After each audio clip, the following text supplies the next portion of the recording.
Hello, boys and girls, ladies and gents. This is Defub21, and I've just watched episode 4 of the new season of The Mandalorian twice, which wasn't too difficult to do considering the episode is so bloody short. And here is my opinion on it. Last week we had episode 3. I'm No, episode 3. I haven't looked at a lot of the reviews for episode 3 that have been put out by other people, and maybe should have before I started this review. But I generally get the perception that kind of views to a degree are mixed on it. I liked episode 3, as you can see in my previous review. It's by far one of the longest episodes of The Mandalorian or any Star Wars content made, certainly The Mandalorian made to date.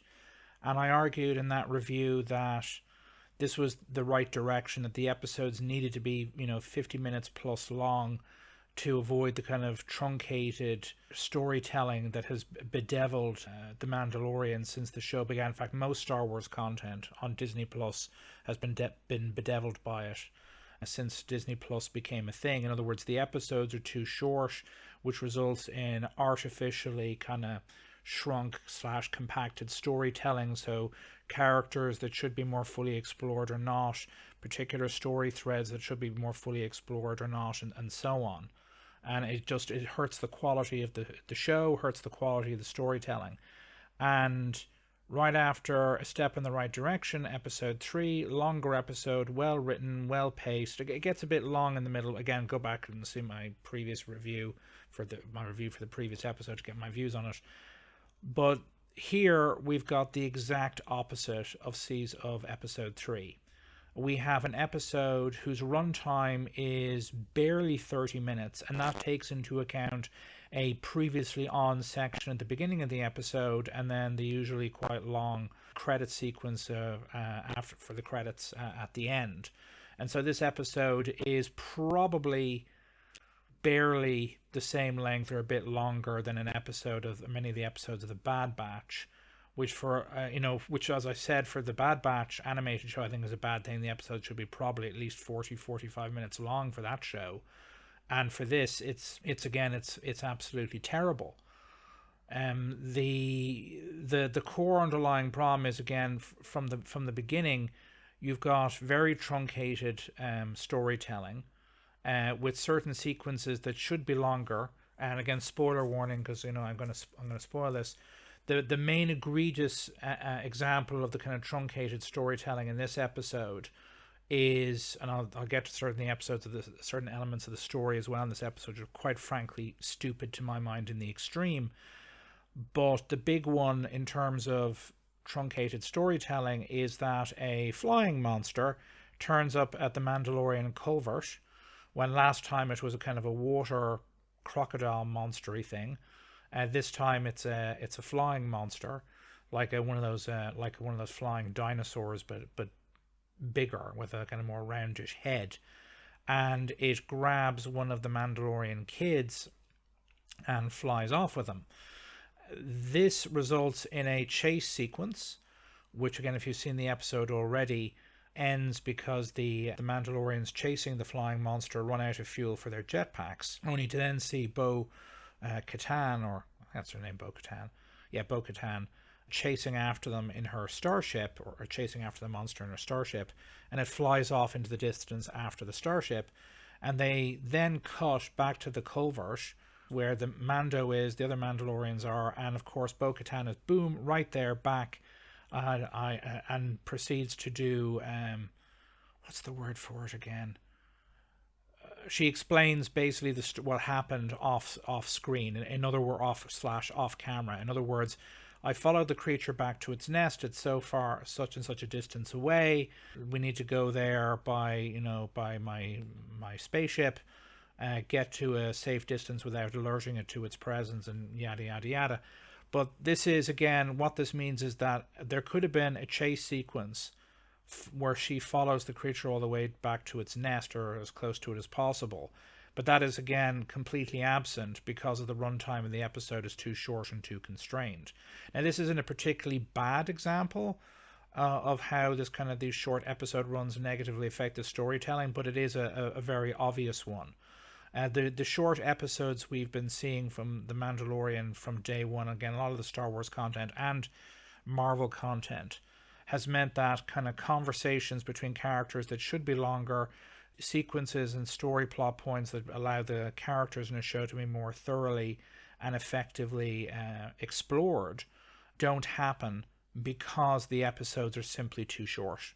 And this is kind of a more obvious example of this. The other major problem with the episode, well, there's a couple more of them, again, down to the truncated storytelling, or just the frankly stupid nature of the storytelling. The stupid nature of the storytelling being the following. First, we now find out in this episode that the water monster slash crocodile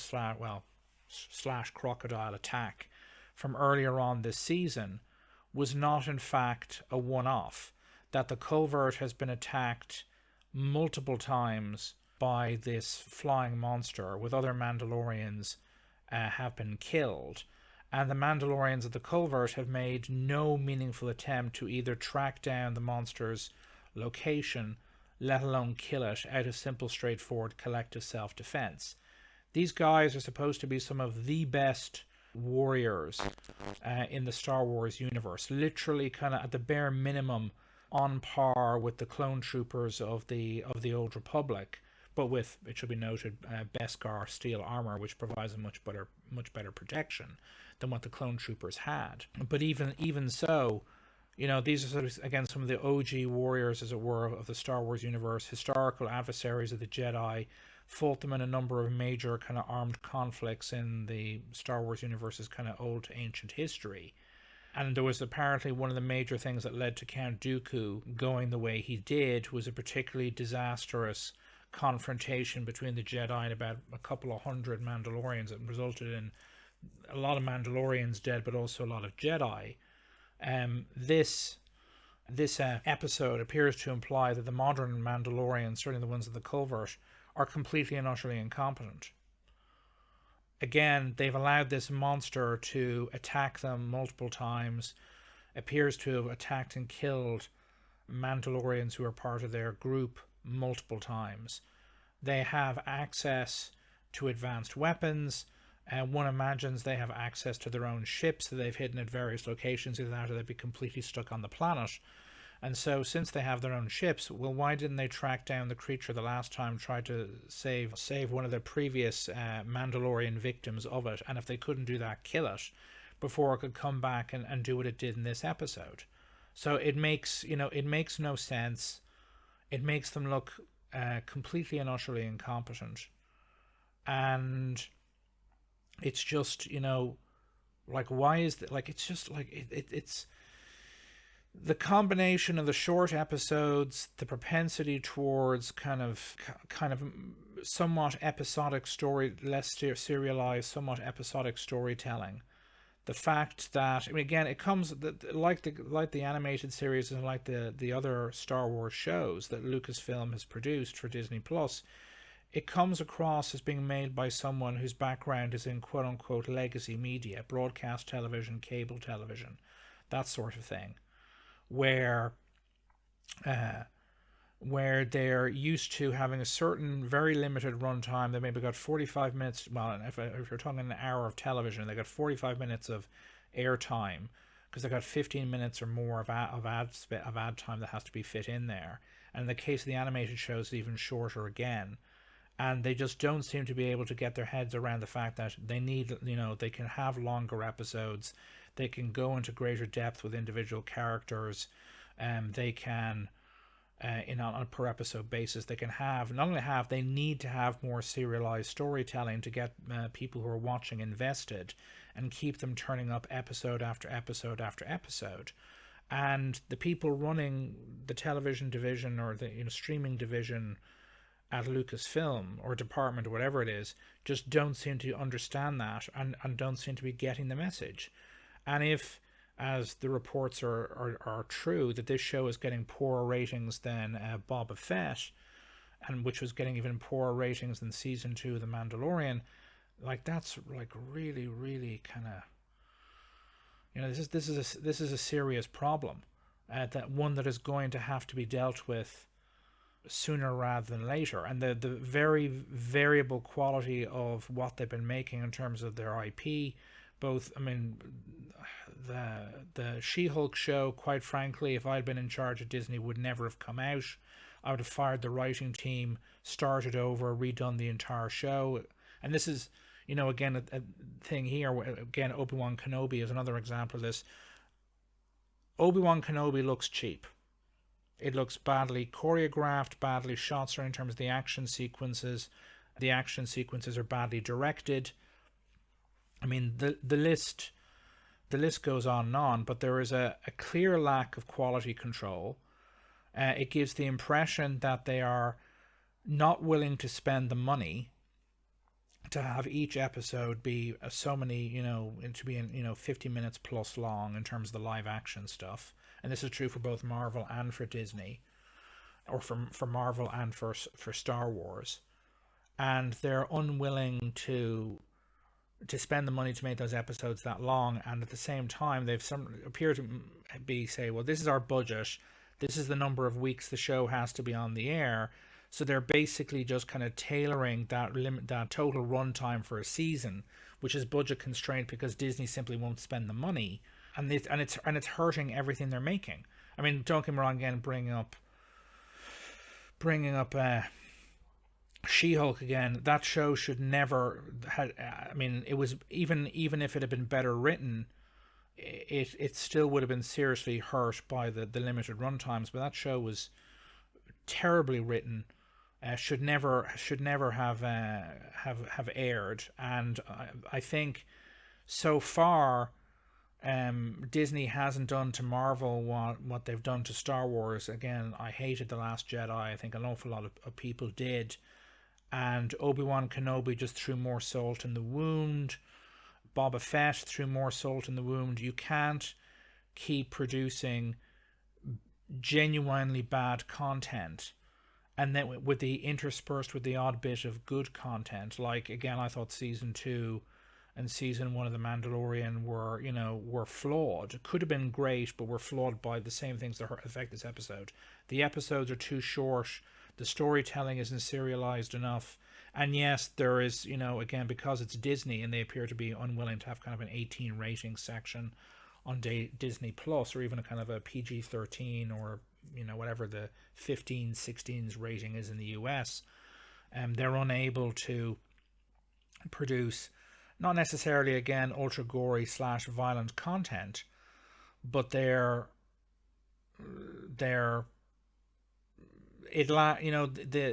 Disney Star Wars, the Disney streaming shows in general, particularly the Star Wars ones, lack the bite that the original trilogy had, or even that the Clone Wars trilogy had. And that, combined with the short run times, the nowhere near serialized enough storytelling, and the very poor quality control, it's just hurting everything very, very badly. If this is what we're going to have an episode 1 of this season bad, episode 2 a significant improvement, episode 3, which I again consider to be the strongest episode of the season so far, by virtue of, it's got slow parts in it, but it's over an hour long. They fully explore the storytelling in that episode. Then going back to this is just, it's a step in the wrong direction. And I don't see how they're going to rebuild the Star Wars IP after the huge amount of damage that they did to it. If it's just going to be, short truncated stuff like this interspersed with the odd longer episode, that's not good enough. It's just not good enough to redo or undo the damage that's been done to Star Wars by Disney. And they really need to stop producing the shite, and they need to make stuff better. And this isn't good enough, frankly. It's not good enough. Anyway, is there anything else I can say about it? Well, yes, the other thing to say about it is, again, we've jumped back to a sequence, jumped back in time to the sequence of the fall of the Jedi Order during the Jedi Purge, Order 66, in this episode. And again, it's an area that needs that should be explored, and they have already done that in previous. They did it. When did they do it? They did it in They did it in Obi-Wan Kenobi, obviously, and they've done it in other parts of Star Wars too, specifically again around Grogu.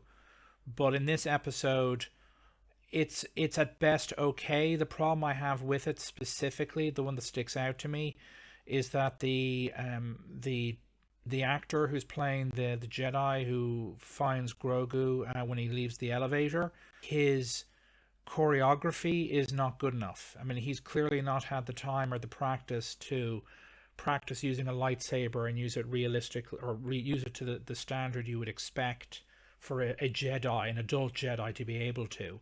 And it does, and it looks like he's kind of almost like he's cosplaying as a Jedi rather than actually, being a Jedi who's an expert with a lightsaber or lightsabers. And this is because he probably the actor may have needed more time practicing with them. B, how those sequences are shot and choreographed. Again, another problem from Obi-Wan Kenobi. And again, it wasn't a train wreck. But it's something that needs to, they have to stop doing that. They just have to stop doing that. Anyway, I think that's pretty much my view on this episode. It does, if this is going to, again, if this is going to be representative of what the season is going to be like, that's going to be a huge problem. Star Wars IP could be entering a full-blown, death spiral if they don't turn things around. They can't have another Obi-Wan Kenobi. They can't have another Boba Fett. They need years of higher quality Star Wars content, and they need to stop with the member berries. And again, I know a lot of people were very fond of the final episode, and someone who turned up in it in season 2 of The Mandalorian. But for me, it was somewhat annoying, quite frankly. Again, I don't like the member berries. It's fan service for Star Wars fans is good Star Wars IP, or good new Star Wars shows and video games and all the rest that are well made, that are well acted, well written, and well directed. And this, quite frankly, is, it's not terrible, but it's not good enough to undo the damage that's been done. Anyway, this is Defub21. Let me know your thoughts in the comments. Please like the video. And if you haven't already subscribed, please do so and ring the bell to be notified instantaneously when new content from me turns up. This is Defub21, annoyed and getting more and more pessimistic by the day for the future of Star Wars.